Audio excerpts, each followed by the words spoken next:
Hello, good morning. My name is Amara Okompo. I'm the lead coach at Arts and Purpose NG.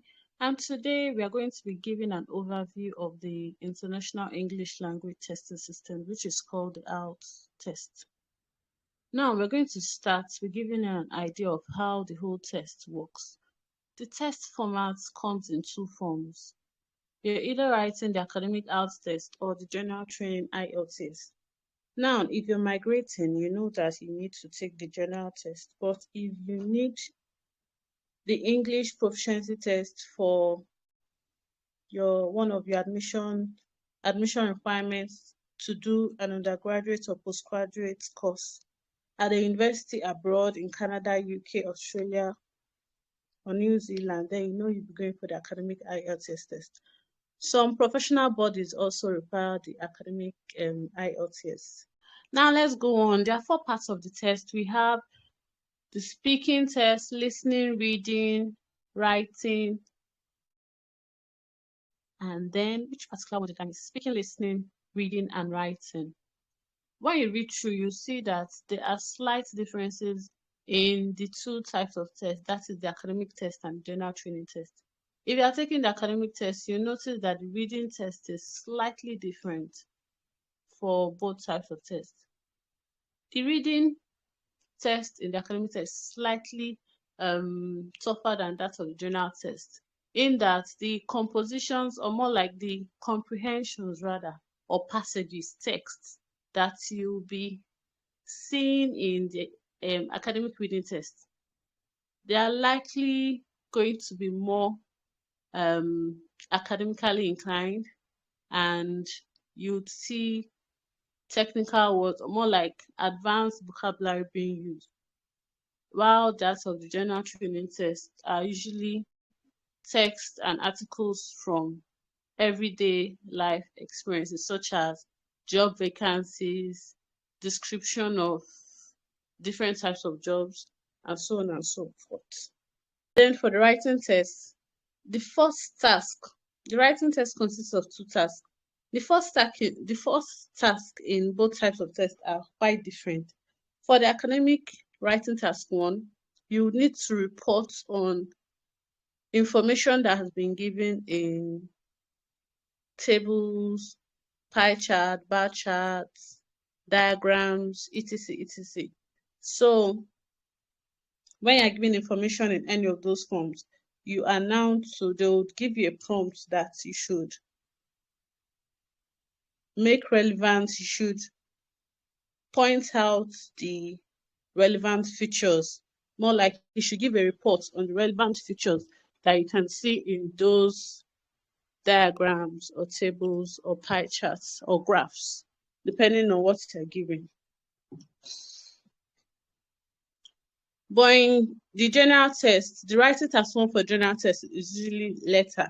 It could be an informal letter. You could be asked to write an informal letter, a formal letter, or a semi-formal letter. For the other parts of the test, they're all the same. Speaking test is the same, listening the same. The writing task 2 is the same for both tests. Take notes of the fact that you'll be sent an email either 5 or up to 5 days or 7 days before or after your written tests. You'll be sent an email to come and do your speaking tests.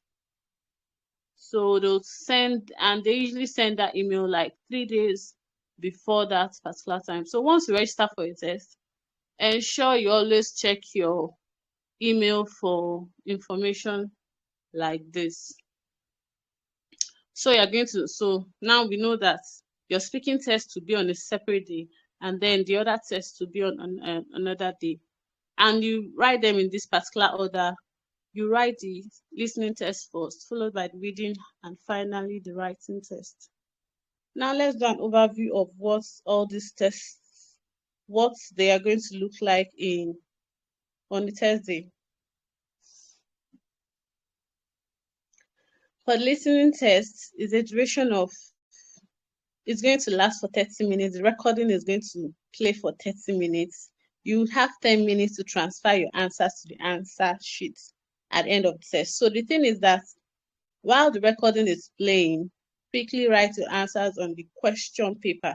Then at the end of the recording, you'll be given 10 minutes to transfer your answers into the answer sheet. And then you can look through this list to see the type of questions you would see in your listening test. You do not need to cram them, just have an idea of types of tests that you would see in the listening test. Now there are 4 sections of the listening test. Session 1 and session 2 that are usually the easiest parts. So make sure you get all the answers correctly in this first 2 sections, because as you go on to section 3 and 4, it becomes tricky, more dicier, in that one or two voices could be speaking, and it becomes dicier to get the correct answer. But section 1 and 2 are more straightforward, so make sure you get every single one of them. In the listening and reading test, every single question, every single score matters. So make sure you do not leave any answer blank, because you might be correct. So take advantage of that. Now there'll be different types of accents and voices. So this is the reason why you need to practice. We're going to teach you in coming sections. We're going to teach you how to strategies and tips to work with. Now, after teaching you this, you need to practice so you get used to this accents. So it will be easier for you to write the correct answers. And in the listening test, your spelling matters. So take note of that. And then quickly go through this listening, how your listening score is graded. It's a total of 40 questions. So for every correct answer, these are the band scores that it translates to. So for instance, if you have a 38 out of 40 correctly, you'll be getting an 8.5 band score. So if you look at it, you see that every single score, every single question matters. So do not leave anyone blank. If you miss the answer of the question, just guess. Your guess might be correct. Then let's move on to the reading test. The reading test lasts for 60 minutes. Notice it's longer, 1 hour, and it's just your question paper and your answer booklets. There's no recording to keep you on track to a particular time. So you need to maximize your time. You need to be conscious of your time. These are different types of questions you'll be seeing there. The particular one that people tend to have challenge with is the true, false, not given type of question, and the yes, no, not given type of question. We're going to teach you how to answer these types of questions in the test. In fact, in some reading tests, you can see up to 8 of this type of question. 8, some cases 5. So it's something that you shouldn't joke with, because it's going to have a great effect on your score. And now, remember we said that the academic reading and general reading they are slightly different from each other. So you see that in the academic reading, you see 3 long texts, 3 long articles, that after each article, you're given questions to answer. But in the general training reading, you notice that the texts are usually shorter. They're usually shorter, except for the last one, which will now be longer and a little bit complex. So make sure you do not miss answers, especially in the first 2 sections, because those ones are actually easier than the last one. And take note of the fact that the grading system for the reading test in both types, the academic and the general training, are different. You'd see that they are more lenient in the academic test, because the test itself is tougher than the general test. So they're more lenient. You see that someone can have a 9.0 if the person got a score of 39. But in general training, you see that someone can only get a score of 9.0 when the person got all the answers correctly. So take note of these things. These are the things that you need to take note of. You can take a screenshot of these things so you can easily score yourself or grade yourself whenever you're practicing. Let's move on to writing. Writing also lasts for 60 minutes. You will be given your question booklet with both tasks already in them. You are free to begin anyone, to write anyone first. For instance, you can decide to write the task 2 before the task 1. Usually, I advise people to start with the task 2. Why? Because it carries more marks and you are given a longer time for that one. So it would be nice for you to go with the one that carries more mark before you go on to the task 1 that carries lesser marks. Let's say the task 2 takes 70% of your score in the writing test. So that should give you an idea of why your task 2 is more important than your task 1. They are both important, but get the drift. Now you see that I've already explained this, what your task 1 is like in the academic test, and task 2 is your essay, which is the same for general training test. In your general training writing, task 1 are letters. We are going to teach you how to identify a letter that is formal, semi-formal, or informal. These are the 4 criteria in which your writing is going to be assessed. They're going to look at task achievement, more like they want to know how you answer the question. Did you actually understand what you were asked to do? Coherence and cohesion is more like how structured, how did you arrange your ideas? How did you arrange your main ideas in paragraphs? Cohesion, were you able to use linking words to relay your ideas in a logical manner? Lexical resource, how rich is your vocabulary? Were you able to paraphrase? Were you able to use synonyms without repeating particular words? Grammatical range and accuracy, this is how well you are able to use the proper grammar. More like, were you able to use past tense when you are supposed to use it? Were you using the correct tenses in different sentences? We're able to combine different types of sentences, such as simple, compound, and complex sentences.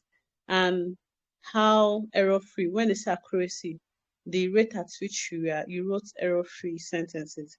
Then speaking, remember we told you that speaking happens up to 5 days or 1 week before your main test day. It's just for a very short time. Your speaking test can be done from 10 to 15 minutes, you're done with your test. So it has 3 parts. The first part is more like an interview, very easy. You ask questions, basic questions that you are conversant with. Then task 2 will be a part where you'll be given a cue card where a topic will be given to you to discuss. They'll give you some pointers on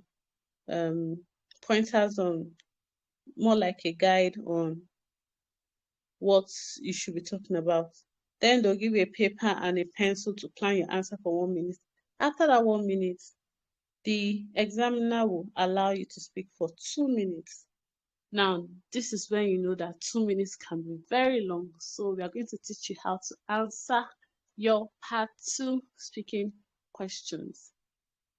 Part 3 is usually a follow-up from part 2 question. Is usually related to the topic that you discussed in part 2. They're going to judge your fluency and coherence. They're going to look at your lexical resource, grammatical range and accuracy, and then your pronunciation. Notice there's no accent here. So having an accent doesn't matter. They just want to know that you can pronounce your words correctly, that you have a rich vocabulary, you are using a mix of different words, simple and advanced words appropriately, and that you are fluent, meaning that you are not pausing in your sentences. You're not always saying things like things like that.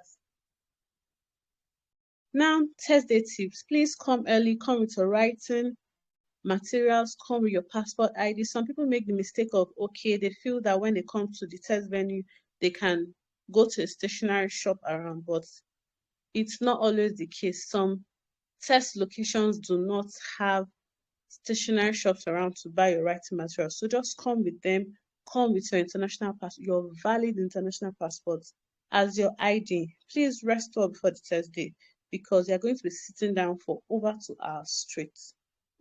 So you want to be sure that you'll be comfortable during the test. Test results would come out 13 days after the test. Take note of that. And take note of the fact that IELTS tests are usually valid for 2 years. So make sure that you get to use the test results within those 2 years. If you need a remark after the test, after I got a result, you can always apply for it. And this is the end of this particular section. If you have questions, please ask your tutor during your class. Bye-bye. Thank you. And I'll see you in the next session.